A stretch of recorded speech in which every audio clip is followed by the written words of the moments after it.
आपके पसंदीदा episode advocate Nilavati serial की डेली अपडेट जानने के लिए आप हमारे चैनल सर्वे एक्सप्लेन को सब्सक्राइब कर लें, लाइक शेयर कमेंट करें और साथ ही हाइप का बटन दबा दें। तो चलिए फटाफट से स्टार्टिंग करते हैं। एपिसोड की शुरुआत में हम देखते हैं भजन सिंह वेद के पास आता है और कहता है कि ये राजपूत खानदान की बहुत ही नाजुक बेटी है, तुमसे संभाली नहीं जाएगी। तुम्हारे लिए तो कली ही सही है, उससे ही नाजायज रिश्ता बन सकता है तुम्हारा। राजपूत खानदान की बेटी को फंसाते हो, तुम्हारी औकात क्या है। ये सुनते ही वेद का गुस्सा सातवें आसमान तक पहुंच जाता है। वो भजन सिंह का गिरेबान पकड़ लेता है। वो कहता है कि अपनी जवान को लगाम दो वरना यही जमीन में गाड़ दूंगा। भजन सिंह कहता है मेरे कॉलर से हाथ हटाओ, एक वकील हूँ मैं। अंजलि तो जेल में जाएगी, साथ ही साथ तुम भी जेल में जाओगे। भजन सिंह कहता है तुम चलो आरती, ये अंजलि अवस्थी का जासूस है। तभी भजन सिंह को राघव सिंह का फोन आता है। वो पूछते हैं कि तुम कहाँ हो। भजन सिंह कहता है कि मैं आरती को लेने आया हूँ। राघव सिंह कहते हैं कि उसे साथ ले आओ क्योंकि वो मेरे बेटे की आखिरी निशानी है। तभी हम देखते हैं कि राघव सिंह को गौरव कहते हैं आपने आरती को इधर क्यों बुला लिया, वो तो वेद के साथ है। निवेदिता कहती है कि भैया आप ऐसा क्यों कर रहे हो, क्यों आप उसका घर तोड़ रहे हो, एक एक करके आप सब रिश्ते तोड़ रहे हैं। राघव सिंह कहते हैं सबसे पहले मुझे महक चाहिए किसी भी कीमत पर। ये कहकर राघव सिंह वहाँ से चले जाते हैं। भी गौरव को वेद का फोन आता है। वेद कहता है आपके कोई आसपास तो नहीं है। गौरव कहता है कि नहीं, क्या हुआ। वेद कहता है आप आरती के रूम में जाइए और एक एक चीज की तलाशी लीजिए। ये सुनकर गौरव चौंक जाते हैं। वो कहते हैं तुम ऐसा क्यों कह रहे हो।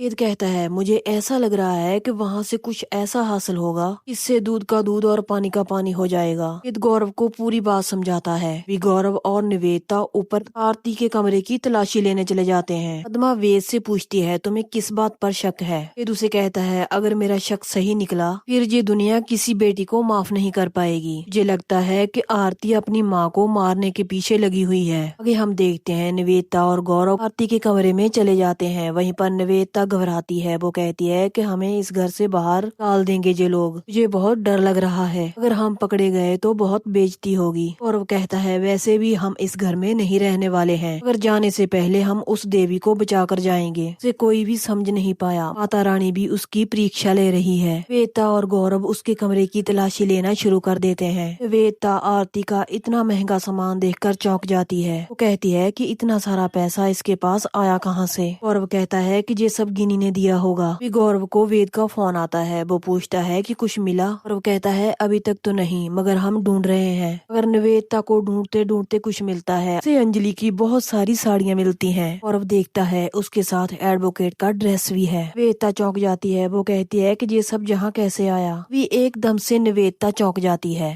कहती है कि ये देखिए फोन पर वेद भी होता है। वो पूछता है कि क्या है। गौरव वेद को बताता है कि एक विग मिला है। वेद कहता है मैंने एकदम से सही सोचा था। गौरव कहता है कि क्या। वेद कहता है सोचिए दादाजी, अगर ये विग और साड़ियाँ आरती को पहना दी जाए तो किसकी तरह लगेगी। वेद के पास पद्मा, गौरव, निवेदिता ये सोचकर चौंक जाते हैं कि क्या ऐसा भी हो सकता है। और वो कहते हैं नहीं नहीं वेद, ऐसा नहीं हो सकता, आरती ऐसा नहीं कर सकती। वेद कहता है कि आरती ऐसा कर सकती है, मुझे लगता है वही अंजलि अवस्थी बनकर घूम रही है। गौरव कहते हैं वेद आरती तुम्हारी पत्नी है और अंजलि उसकी माँ। वेद कहता है इसी बात का तो अफसोस है, भोली सी दिखने वाली लड़की जिसने पूरी जिंदगी अपनी माँ की सेवा की है वही आज अपनी माँ की सबसे बड़ी दुश्मन बन गई है। वेद कहता है आप सारे सामान की वीडियो बना लीजिए और उसके बाद जो सामान जहाँ पर रखा था वहीं पर रख दीजिए, इससे ये पता न लगे कि सबूत को हिलाया गया है। निवेदिता और गौरव फोटो खींचने लग जाते हैं। वहाँ पर पद्मा रो रही होती है। वेद कहता है कि आप क्यों रो रही हैं। पद्मा कहती है मुझे यकीन नहीं हो रहा कि आरती ने ऐसा किया, उसको तो सजा हो जाएगी। वेद कहता है हाँ, अगर उसका जुर्म सामने आ जाता है तो उसे जरूर सजा मिलेगी। अगर अंजलि अवस्थी का जुर्म साबित हो जाता है तो उसे सजा मिलेगी, चाहे कुछ भी हो जाए, सजा तो दोनों में से एक को जरूर मिलेगी। पद्मा ये सुनकर बहुत हैरान हो जाती है और रोने लग जाती है। वो कहती है वो सच भी तो बोल सकती थी कि वो होटल में थी। वेद कहता है आप चिंता मत कीजिए, मैं शहर के हर 5 स्टार होटल में जाकर पता करूंगा, मुझे पता है आरती मुझसे झूठ बोल रही है। माँ कहती है लेकिन उस वक्त वकील दीदी कहाँ पर थी। वेद कहता है उस दिन उन्हें कहीं दूर भेज दिया था। वेद कहता है उस देवी की पूजा करना ही हमारा कर्तव्य नहीं है, उनकी रक्षा करना भी हम पुरुषों की जिम्मेदारी है। आगे हम देखते हैं गौरव और निवेदिता सामान समेट रहे होते हैं। तभी वहाँ पर आरती आ जाती है। उसे देखकर वो लोग चौंक चौंक जाते हैं। आरती कहती है आप इस कमरे में क्या कर रहे हैं? निवेदिता घबराते हुए कहती है कि हम इस कमरे की सफाई कर रहे थे। आरती कहती है और आपके पति इस कमरे में क्या कर रहे हैं? और वो कहते हैं कि मैं अपनी पत्नी की हेल्प कर रहा था।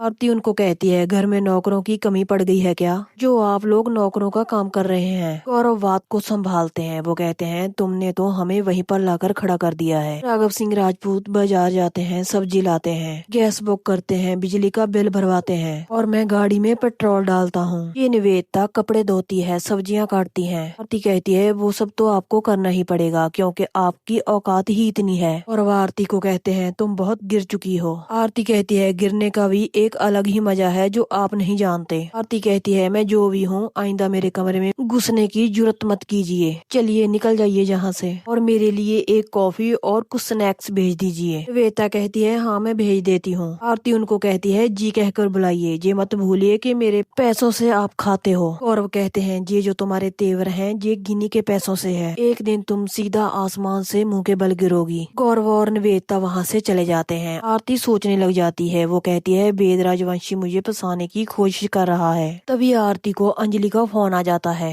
आरती उनको कहती है आपने मुझे फोन क्यों किया? अंजलि कहती है बेटा मैं बेकसूर हूँ, मैं पूरी दुनिया के सामने गिर जाऊँ मुझे कोई आपत्ति नहीं है, लेकिन मैं अपनी बेटी की नजरों से नहीं गिर सकती। मेरा यकीन मानो आरती, मैंने कोई भी गलत काम नहीं किया है, मैं तुम्हारी कसम खाकर कह सकती हूँ। आरती कहती है नहीं नहीं मत खाओ मेरी कसम, वेद को तुमने मेरे पीछे लगा दिया है, उससे वो पूछताछ कर रहा है, जासूसी कर रहा है वो। अंजलि कहती है क्या तुमसे पूछ रहा है वो? आरती कहती है तुम्हें कुछ नहीं पता, इतनी बोली हो तुम। सुनो अंजलि अवस्थी, मैं तुम्हें कहीं का नहीं छोड़ूंगी। तुम कली के साथ खड़ी थी, उसी लड़की ने मेरा घर बार सब कुछ तबाह कर दिया है। हमारे दामाद के साथ उसका नाजायज रिश्ता है, वो एक चरित्रहीन महिला है जैसे तुम खुद चरित्रहीन महिला हो।